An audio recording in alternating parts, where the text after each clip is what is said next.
Ayan guys, sasangagin natin to. Iinitin lang natin.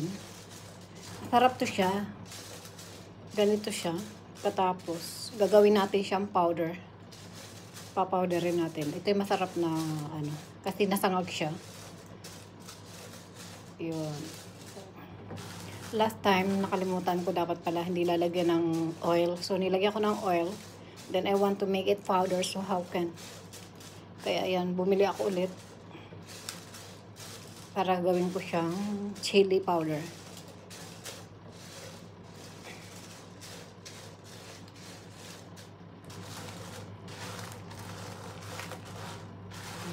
Natutunan ko to sa sa friend kong Indian na magaling siyang magluto.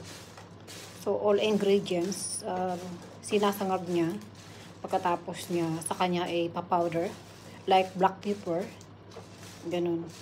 Sasangagin niya muna yan bago gagawin yung powder. Ang sarap, ang bango, yung mga darsin, lahat ng sinasangag niya. Doon ako natuto. Ang anghang. Ang anghang guys, grabe. Ayan, ayun. Nagpa-fry tayo dito ng chili. I'll show you. Ayan.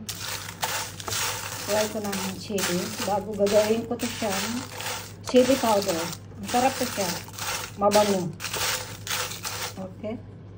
Ayan. Pagkatapos, i-fry natin yun. Gagawin natin siyang powder.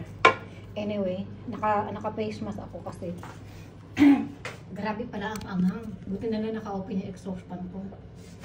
Ang anghang. Kaya pala nung doon ako sa kabila akong sa kabilang bahay. Yung dati grabe. Ang tapon ng sili. Pinatay ko na nga yung aircon ko eh. Ita-dry natin siya. Habang mainit pa. Dito ba?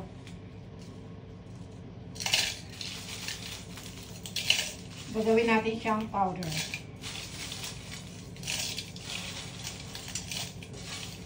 Oh. May tangkay.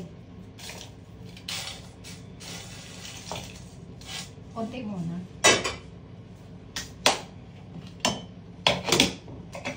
Like that. See what I'm doing?